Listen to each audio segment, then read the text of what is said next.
achieved. I honestly just don't get some mixed martial arts fans, and please, I'm not talking to you, all of you at least, but I'm talking to people. I saw people posting after Francis Ngannou knocked out Alistair Overeem and was pretty much awarded a title shot on the spot. I saw idiots throwing out the question, who the heck is this guy beat? How has he earned a shot at the title? This is ridiculous. He's beaten nobody. Well, who the fuck do you expect him to beat if you consider the people he's beaten? He's nobody. If the division's not very deep to start with, it's a heck of a lot more interesting right now than it has been in a while. The guy's 11-1. He's, what, 6-0 in the UFC with 6 finishes, no fight going beyond the second round. You know, he had a huge win early in his UFC run over Curtis Blades. A nice dominant performance, under 2 minutes taking out Anthony Hamilton, like he should if he's going to be a contender. And then he got that step up in competition, taking out Andrei Arlovski, former champion, a guy who's put a lot of wins together in the UFC, who's a legitimate gatekeeper. Yes, he's at the end of his career. Yes, he's not in his prime anymore. But as we found out, Arlovski can still beat guys at this level. And if you're not ready, he's going to put you away. And what do you do to Arlovski? 92 seconds, he knocks the guy out. And then he takes an Alistair Overeem.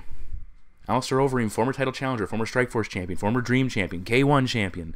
Yes, not at the elite point of his career anymore, but still he's in the hunt. He's coming off a victory over the former champion, Fabricio Verdum, who's been an absolute buzzsaw of late. And what's he do? $142, he puts Overeem on ice, knocks him out with one of the most brutal knockouts you've seen in forever, and then people have the audacity to go and say, who's he beat? Who do you expect him to beat at this point? You know, who do you expect him to take out to get a shot at the title? Should he have beaten Cain Velasquez and then beaten Fabricio Verdum and then he gets a shot at the title? I guess. Maybe. I don't think so, though. I think this is a perfect escalation of competition leading to a championship opportunity. This is a fight everybody wants to see. Stipe versus Ngannou is going to be awesome. It's a baddest man on the planet type scenario. It's an awesome fight, and I am so excited to see it, and I just can't believe people are out there questioning the validity of Ngannou's shot at the title. What do you want? It's just like the same idiots who don't rank certain people in the top 10. Well, it's like, well, who's left? Are there these magical people out there? You know, it seems Michael Bisping. Everybody jumped over Michael Bisping. Who's he beat? Who's he beat? This guy, that guy. He beats who they put in front of him, and if he beats enough of them, he gets a shot at the title. Ngannou beat who they put in front of him. He beat enough of them, he gets a shot at the title. Give your fucking heads a shake, people. This guy deserves a shot at the championship. And again, I'm not talking to all of you people, because a lot of people are looking at this guy going, he's a legitimate heavyweight monster, and this is going to be a hell of a lot of fun. But again, it frustrates me when I see idiots online questioning things like this.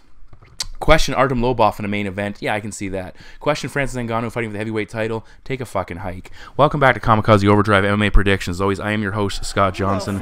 And on this episode of the show, we are breaking down the upcoming UFC Fight Night 123, which will take place live on December 9th from Fresno, California. I'll be giving my 6 main card predictions. All of my preliminary picks, as per usual, will be available at kamikazeoverdrive.net. I am extremely behind this week, and that's, again, we had 2 events last weekend, and overall, I didn't do bad. I didn't do as good as I was hoping. I went 6-4 on the Ultimate Fighter finale. I should have gone 7-3. I thought at least one of the fights was a major travesty. The Murphy Honchak fight, I think Honchak did enough to win that matchup, but either way, I went 10-3 in the pay-per-view, but the unfortunate thing is 3 of those fights ended my chance of winning a lot of money. It was incredibly disappointing. They were crucial matchups, and when you take into consideration both Alex Oliveira and Charles Oliveira started off strong. Charles Oliveira doing what he does best, setting up submissions. Alex Oliveira almost stopping Yancy Medeiros, and both of them ultimately losing the fight. It's very frustrating to see that go down. And of course, Justin Gaethje was another key bet that a lot of people backed. A lot of people picked Eddie Alvarez. My hat's off to you for picking Alvarez. Fantastic. He looked great. It was a good fight. Fantastic fight.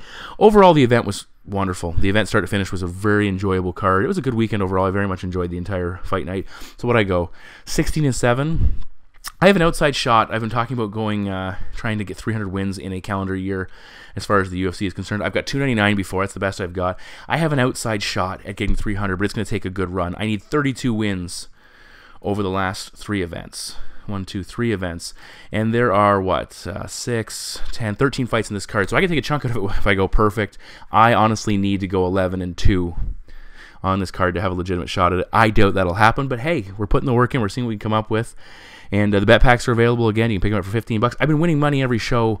It's just, unfortunately, we're barely breaking even in a lot of situations. Again, last weekend, it was a case of one fight here and one fight there, some bad decisions or some unfortunate outcomes. Like I said, the fights that we started great and didn't finish great prevented us from winning huge. It'll come, people. We are close, and I'm going to put some money in your pockets for the year's out. On that note, let's get to that first main card prediction. Fight number 1 on the main card takes place in the UFC's bantamweight division as Albert the Warrior Moraes, 7 wins, 2 losses, and 1 draw, takes on Golden Boy Benito Lopez, undefeated at 8-0. Moraes started his UFC career with a record of 1 win, 2 losses, and 1 draw. Not great, but he's put on some fun performances, and he's shown some signs, flashes, I wouldn't say of brilliance, but certainly of capability. Lopez, as I mentioned, undefeated, won his pro debut under the Bellator banner, is coming off a victory in the Tuesday Night Contender Series, a very close decision, questionable decision maybe if you watched it. Either way, he got the win, he got the nod, he got the call up. Physically, Lopez 1 inch taller, he'll have a 1 inch reach advantage, and he is 3 years younger than Moraes. Now, Lopez, on his record, 3 wins by knockout, 2 submission victories, 3 decision victories, 5 first-round wins. His last fight, that decision coming a victory via split decision, so very close. Moraes, very similar record, 2 wins by knockout, 3 submission victories, so just alternating the numbers a little bit. He is 2-1 on the scorecards. He has that 1 knockout loss against Thomas Almeida. He is 3-0 in fights ending in the first round, 4-2-1 outside of the opening frame. So certainly, Moraes got a nice little record for a developing fighter, but he wants to get some wins here under the UFC banner, or else he's going to be out on his keister. Now, Lopez, he's an aggressive starter. He attacks in bursts, lots of high-risk techniques, flying knees. He'll throw them in close, even turning side kicks, jumping knees, though, sometimes, and especially in his last fight, equated to takedowns. Now, early on, he got up quick. That wasn't necessarily the case later on. He throws a decent left jab, he'll throw a push kick to the midsection to kind of do some damage, but also maintain distance. He's not afraid to go up high with his kicks, and he will clinch and then look to break and attack off the break.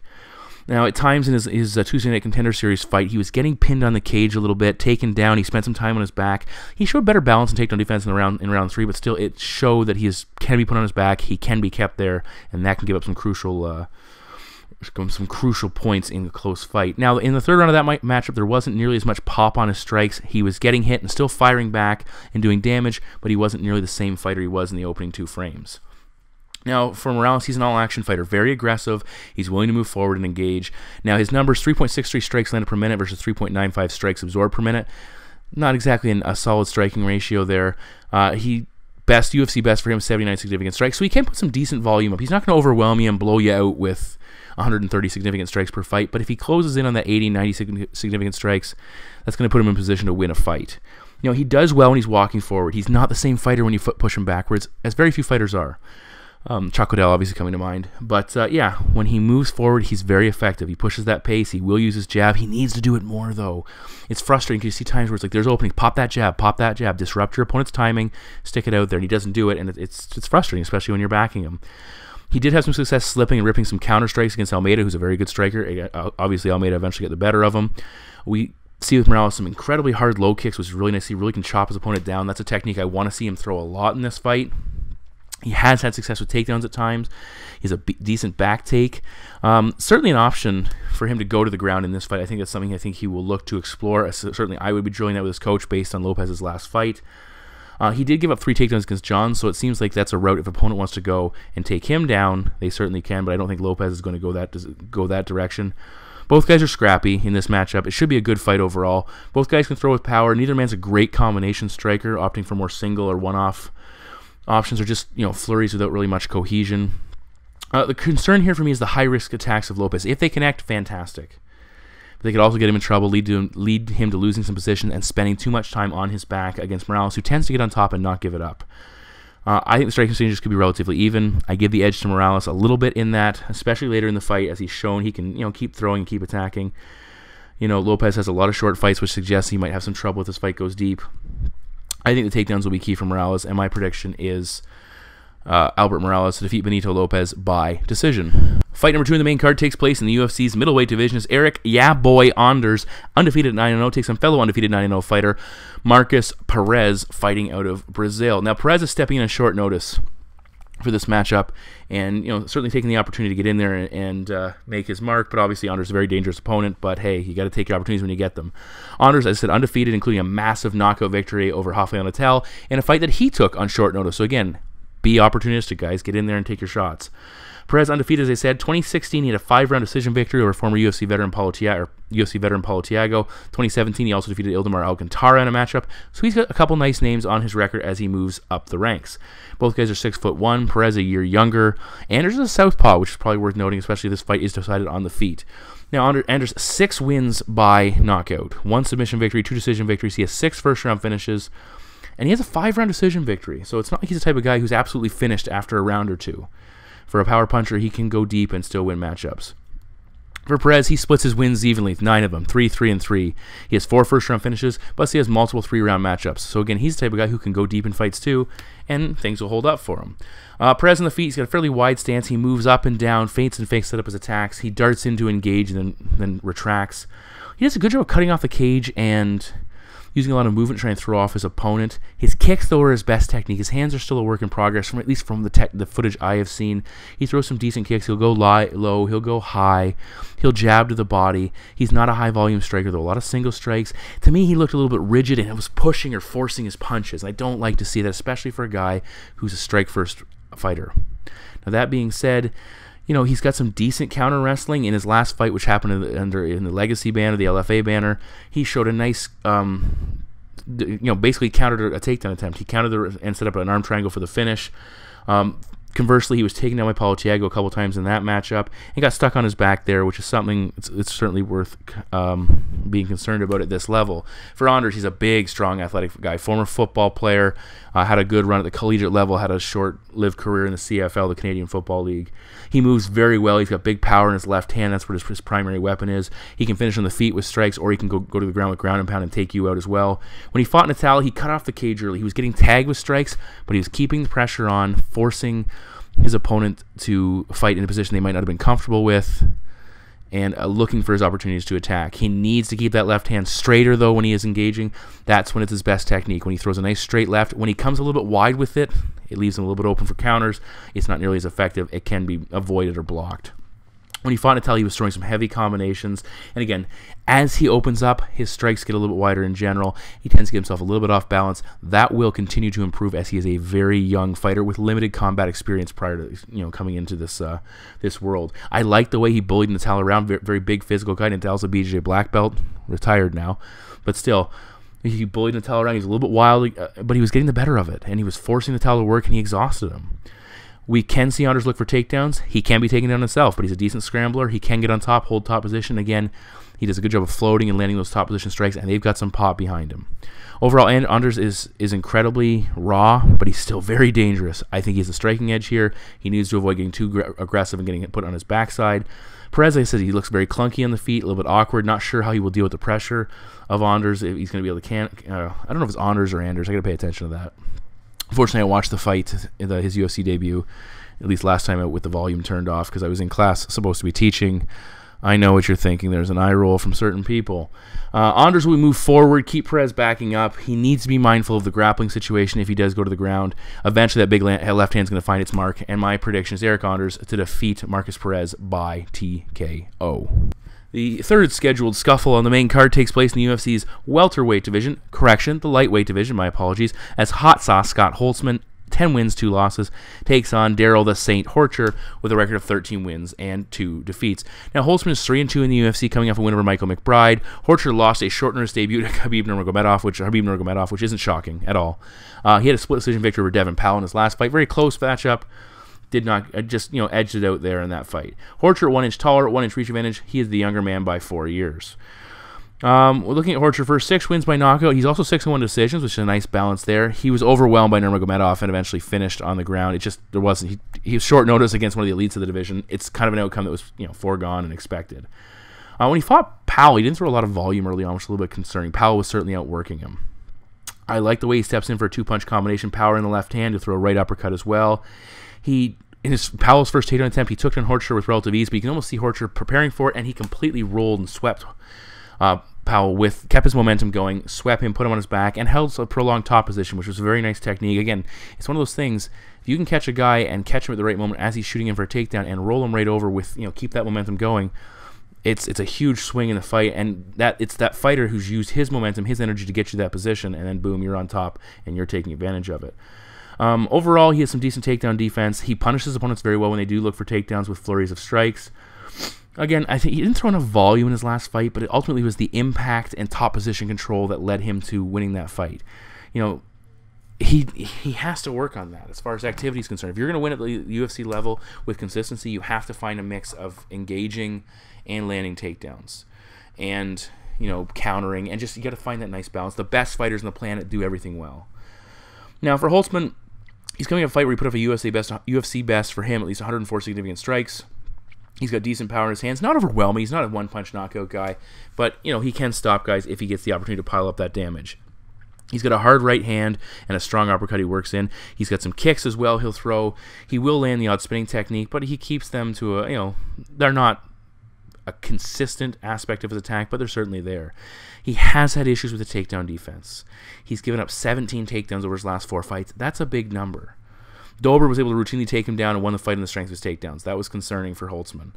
He hasn't landed 11 of his own TDs, and he's decent from top position if he can get it there.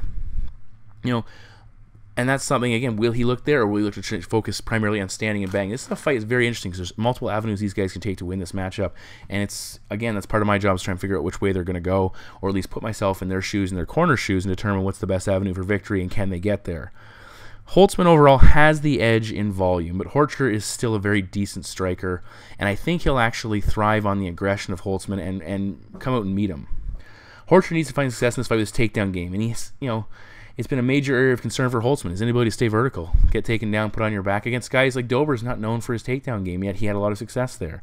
I think it's going to be a very close fight, but I think we're going to see Darrell Horcher pick up a couple takedowns and hold some top position. It's going to really surprise some people in this matchup. And my prediction is Darrell Horcher to defeat Scott Holtzman by decision. Alrighty, folks, this is going to be a fantastic matchup. We head to the UFC's bantamweight division as the 7th-ranked former WSOF champion Marlon Magic Moraes, 19 wins, 5 losses, and 1 draw, takes on the 8th-ranked Aljamain, the Funkmaster Sterling, with a record of 14 wins and 2 defeats. This is a big fight for the bantamweight division, as these guys are looking to line up for future title challengers. Now that TJ Dillashaw is the champion, there's still guys that wanted their opportunity. The winner of this fight is right in the mix. Now, Moraes comes into this fight actually replacing Hani Yahya on a couple of weeks' notice. When this bout officially takes place, it's going to be just short of a month from when Moraes fought and defeated John Dodson via split decision, so it's a quick turnaround. He wants to get back in there. He's at 2 split decisions. He's looking to gain some momentum. As I said, the second split decision was a loss to Rafael Sunsao, who is a guy who's on the cusp. His only losses in recent memory have come against the current champion, TJ Dillashaw. Or lost, sorry. He's 1-1 against Dillashaw. But it was a good close fight. A lot of people thought he won that fight. He won the split against Dodson. He's taking on elite guys after a very impressive WSOF run, the World Series of Fighting Bantamweight Championship. Stayed around his waist from start to finish of his career there. And now he's taking on the elite guys in the UFC and working his way towards an opportunity to fight for the title here. Sterling won a catchweight bout against former champion Renan Barão. Looked pretty darn impressive. I remember watching that and was just shocked at how good he looked in that fight, at least especially in the second half. He also beat Augusto Mendez, but he lost very close split decisions against Brian Caraway and the aforementioned Rafael Sunsao. Sterling, statistically, he's been a front runner in all of his fights. Even in defeats, he has landed more strikes in all of his fights. More strikes. He just has issues convincing judges that he's the better fighter, and sometimes it's just because the strikes he's landing just maybe aren't as, well, I don't want to call it not as significant, but certainly they're just not doing the job they should be. He is primarily a counter striker. He sits back and lets opponents close the gap before attacking. He also throws a lot of kicks, and some judges don't look at kicks as crucial as if you land a head strike versus a heavy leg kick, or which one's more significant. A lot of judges will go with the head strike. His boxing, though, against Barão looked much improved. That's an aspect I've wanted to see him tighten up, and he looked like he's gotten much better against Renan Barão. Again, this will be another test in this fight. But again, some of his success in that fight came as Barão started to slow down. Sterling's at his best when he can limit his opponent's striking. That's one of the keys to his success. 1.33 strikes absorbed per minute. Sunsao landed the most anyone's landed against him in the UFC, 39 significant strikes. It was a close fight. And that makes you wonder, if a fighter can get 39, 40, 50 significant strikes against Sterling, is his technique enough, even if he throws 50, 60 strikes, enough to give him the win? I don't know. Takedowns have been a blessing and a curse for this guy. 16 takedowns given up in his UFC career, 9 for. They've cost him fights. They've also helped him win. That's a big factor.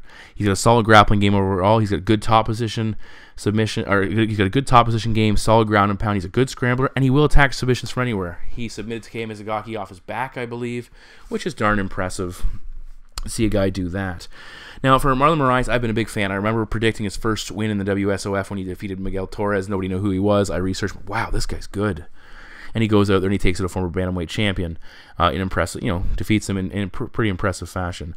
Now for Moraes, he outlanded Rafael Sunsao. Not a clearly definitive outlanding, but he certainly got the better. Many felt he won that fight. In his 2 UFC fights, he's landed 1 more significant strike, and then against Dodson, he landed 2 more significant strikes. So very close there. He's an excellent kicker. Hard leg kicks. He can go high as well. He throws a nice counter switch kick to the body as you move forward. Really cracks it into your opponent's ribs, and it just stops them in their tracks. You're coming forward, and he's so quick. He unleashes this, lands it, and you're whoa, just like getting hit with a 2x4 to the midsection. He throws a nice variety of striking techniques, good fakes and feints to really draw out his opponent's offense and make them, go first where he can land his counters. But he's got very fast hands, and he uses that to beat people to the punch routinely. Throws a big overhand right, which has some good pop behind it. Now, he was getting cracked with the left hand of Rafael Sunsao, hurt on a couple of occasions, really stumbled, but he survived and stayed very much in that fight. I would say he needs to be a little more aggressive at times, and that could be something that comes as he, again, very aggressive, stopped a lot of opponents in the World Series of Fighting. As he becomes more comfortable with the UFC, we could see that pick up. Here's his third opportunity to fight. Very close proximity. I would say his comfort level is as good as it's going to be right here. He needs to be more aggressive. He had a bit of a drop-off in the middle round against the Sunsao, which potentially cost him that fight. He can go to the mat if he opts there. He has 6 submission victories. He was taken down twice by John Dodson, but got up relatively quickly. This stands to be a very close fight, much like the Sunsao fight that both of these guys had. Both guys have good counter-striking skills. I give the edge to Moraes with his kicks. I think they're a little more impactful than Sterling's. And the boxing edge, I certainly give to Moraes as well. The takedowns, Sterling, that favors Sterling if he can get them. But I think ultimately the more impactful striker will prevail here. Can't spend too much time on his back. That just goes without saying. But my prediction is Marlon Moraes to defeat Aljamain Sterling by decision, possibly a split. That's going to leave some people pissed off either way. But Moraes wins it. Now it's time for the co-main event. We're in the UFC's featherweight division. It's the 15th ranked Jason the Kid Knight, 20 wins and 3 losses, takes on Mexico's own Gabriel Mowgli Benitez with a record of 19 wins and 7 defeats. Now, it's been very interesting to know there's been a series of 145-pound prospects that have been taking on elite guys and struggling to crack through. We have one of those in the main event tonight. But you look back, Yair Rodriguez lost to Frankie Edgar, Duho Choi lost to Cub Swanson, and this very same Jason Knight lost to Ricardo Lamas in a fight that I correctly predicted. These guys are looking to rebuild and work their way back up because cracking into that upper echelon of this division is incredibly difficult. Knight, as I said, he lost to Ricardo Lamas, was stopped. The first time he's ever stopped, Ricardo Lamas, I stumbled over that, was the first time he's ever been stopped in his career. He had won 4 in a row. Overall, he's 4-2 in the UFC, losing that Tatsuya Kawajiri debut on short notice. I want to kind of scrap that one from his official UFC run. His 4-2 record is not indicative of how good he has looked. Now, Benitez is coming off a loss to Enrique Barzola, a fight I correctly predicted. He looked good versus Sam Cecilia and Clay Collard in his victories. He lost to Andre Fili in that highlight reel knockout. It was really impressive for Fili. Good victory, nice head kick. Knight, 2 inches taller, they have the same reach, and the kid is younger by 4 years. Now, looking at Jason Knight first, he's very entertaining. A lot of people like to call him Hick Diaz, which I think is a fantastic name. It suits him. He's aggressive. He's reckless at times. He likes to talk and taunt his opponents and really draw them into a slugfest and hope they don't hold up. But he's very talented. He's got a lot of things going for him. His striking's been improving. He showed better hand speed against Chaz Skelly, good counter-striking skills, hurt him on several occasions. He throws a nice hard right hook. He'll slip off to the side when he throws it. And he just keeps attacking, keeps staying in your face, similar to the Diaz brothers. He is willing to take a shot to land one. He will slow down in fights from pushing the pace, and that's a concern where he's unlike the Diaz brothers. They don't slow down. He will slow down. It cost him against Ricardo Lamas and led to the combination of his cardio and the fact, and I think it was a short notice fight as well, but the fact that he's willing to take some damage to dish out some. Lamas is not the type of guy you want to let hit you with regularity. I predict that fight correctly. It was an impressive victory for Ricardo Lamas. He has had issues with his takedown defense at times. He can be taken down, partly due to his aggression and forward pressure, but he's incredibly good on the mat, on top, on bottom. He has an excellent guard. He will be very offensive with his guard. He attacks, look for him to use that rubber guard to neutralize his opponent and go to work. And for the most part, he makes takedowns undesirable. I picked Chaz Skelly against him, and Skelly ultimately lost. And I knew I was in trouble as soon as Skelly went to the ground, and a guy of his acumen on the mat was not comfortable with Jason Knight in the ground, and we realized right away this is not a place he wants to be, and we're in serious trouble here. And yeah, it was an impressive victory for Knight, and I got that one wrong. Again, good submission skills, solid ground and pound. He overwhelmed Bruce Leroy on the mat before finishing him. Again, very good against Chaz Skelly, who's very good on the mat as well. For Benitez, he's a kick-heavy striker. Knocked out Sam Cecilia, looked good doing that. Busted up Collard on the feet, a lot of body kicks, very impressive. But again, knocked out by Fili, so it's kind of been hit and miss for him. Offensively, 3.68 strikes landed per minute, 2.66 strikes absorbed per minute.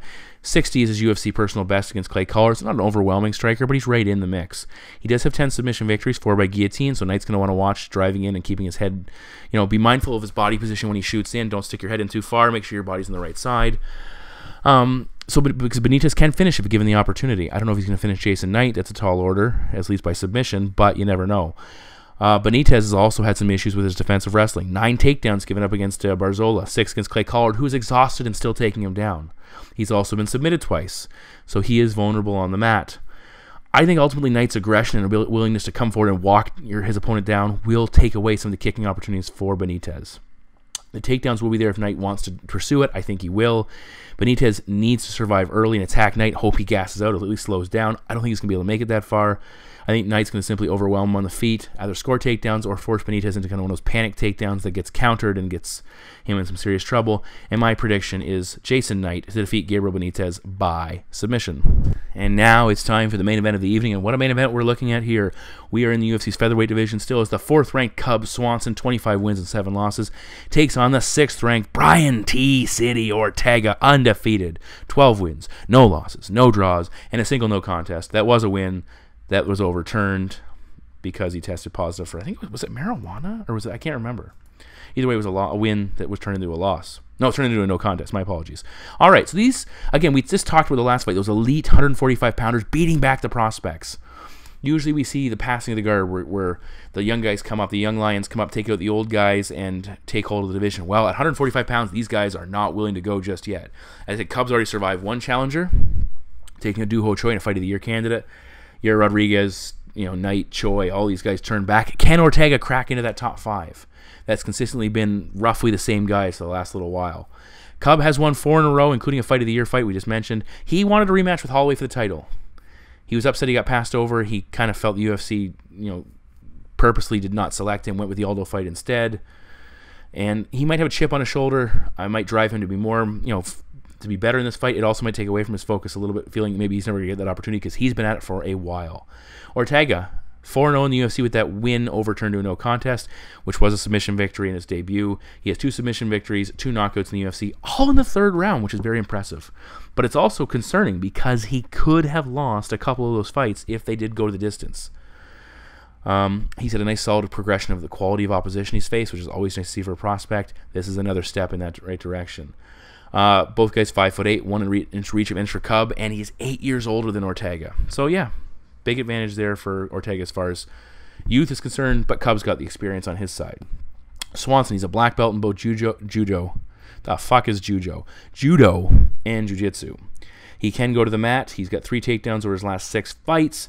Can be put on the mat as well. That could be a major question mark here, but Ortega's not really a takedown artist. We'll talk about that in a bit. He's an unorthodox striker, technically sound boxer, but he'll throw some high-risk attacks, some capoeira kicks. He needs to be careful to not throw something high-risk and wind up in a stupid, unearned position, for Ortega at least, because of a mistake that Swanson makes when he's attacking. He throws a very nice long left jab, mixes an uppercut. He covers distance exceptionally well when he's striking. He'll target the body. I like his low kicks. He doubles up that jab sometimes, and then he'll come over the top of the right hand. It's very fluid, and it's very compact. It's just like pop, pop, bam, and I love the way he throws that. And a lot of guys, because he throws it in such quick succession, they're still covering up and defending the jab, and then boom, that right hand comes in there, and it's not going to knock a guy out, but it's going to do damage. You do it enough, that damage is going to pile up, and it's a nice point of putting, scoring within the eyes of the judges. Overall, good volume, double digits in his last 2 fights, including 209 strikes against Artem Lobov.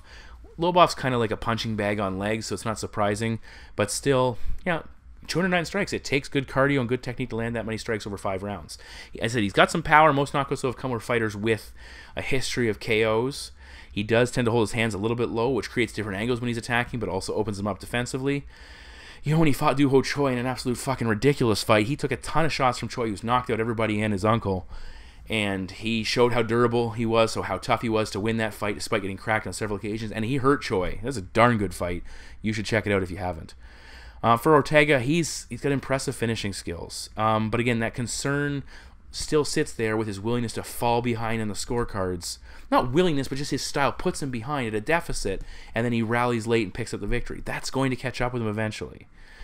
If he can't finish, he could be easily 2-2 in the UFC. He could be 1-3, quite possibly. When he fought Renato Moicano, he really upped his striking tempo. It was nice to see. It was probably his best performance to date. Again, I was sitting with someone watching that fight, and I was just in awe of how much better he looked on the feet, and kept saying that I predicted Moicano to win that fight, and I kept reiterating that it's like I did not expect Ortega to look this good on the feet, and that's concerning. He stepped into the pocket and threw, and that was one of the things that he did very well. He was constantly in a position to attack. He was landing a big right hand with regularity. He throws a left jab both to attack and disrupt. And again, it's that constant pressure, constantly in your face, not going away, taking your best shot. And he was getting tagged with some big shots. But again, when you get hit with your opponent's best strike, best technique, and you don't back down, you don't get hurt, you keep moving forward, mentally that does something to your opponent, because then you start wondering, well, what do I have to do to beat this guy? Can I beat this guy? He ultimately capitalized when Moicano started to slow down, eventually got the finish. I was screaming, don't shoot for the takedown, don't shoot for the takedown, fight's over. Gosh darn it. I don't think I said that. He's incredibly crafty on the mat. Very good guard. He forced Moicano to jump in for a submission and tapped him out. He will jump. He will rotate to an opponent's back and jump on their back in the clinch. He's not the type of fighter that I'd put past pulling guard. He absolutely will do that as well. He's an incredibly opportunistic grappler. He will take any position you give him and go for it. He only needs one mistake, and it's worth noting Cub has 5 losses by submission. But on the flip side, Ortega, 1 takedown over 5 UFC fights. Again, he waits for his opponents to shoot for takedowns, and that's when he jumps. That's when he capitalizes. If Cub doesn't shoot for takedowns, that raises a question mark. Can he stop him? Swanson has gone 5 rounds on multiple occasions. He's faced elite fighters. Ortega has not. He's faced some good competition, but he hasn't faced the elite of the elite. Cub is a veteran fighter. He's got good composure. And that's worth noting. Ortega, he's capitalized on mistakes by fighters, and he's capitalized on fighters fading. Combination of the two. I don't think you see Cub fading in a 5-round fight. Maybe against Frankie Edgar, who's going to put it on him with takedowns and constant pressure. I don't think he's going to fade against Ortega. Relying on key moments to snatch victory from defeat is tough to do at the top level. And this is a very difficult fight to predict. Do not get me wrong, and I would not be surprised to see the other guy win this matchup. But I cannot get past the fact that Ortega has won fights that he should have lost. Outside of a key moment, he lost the fight. Swanson, he's going to land more volume in this matchup. He's going to avoid the takedowns. He's going to avoid shooting for takedowns. He's not going to give Ortega what he wants. We've seen Cub in firefights and maintain composure. And if Ortega maintains composure, that's fantastic, but he's not going to get those moments. I don't think he's going to get those moments to capitalize on and win this fight. Ortega will slow down in the championship rounds a bit. I think Cub's volume and the pop he can put behind his strikes is going to be enough to do it. He's going to discourage Ortega at times, and my prediction is Cub Swanson to defeat T-City Brian Ortega, who's one of my favorite fighters. I love the guy. He's fantastic, but I got Cub Swanson winning this matchup. I'll take Cub Swanson by decision. So those are my 6 main card predictions for UFC Fight Night 123. We have 3 events left in 2017, people. We are almost there. We only have 1 event left after this one on this 8 consecutive weeks, 9 events in 8 weeks. It's been exhausting. All of my preliminary picks, as per usual, available at kamikazeoverdrive.net. You can check them out. You can follow me on Twitter. You can follow, I'm closing in again on 2,000 subscribers on YouTube. That'd be great. I really don't care. It's kind of cool, but whatever. I appreciate it nonetheless. And yeah. On that note, I think it's time to go. I've got a lot of work to do. I got to go to the gym. Something tells me I need to go to the gym. And thanks for tuning in, guys. Talk to you soon.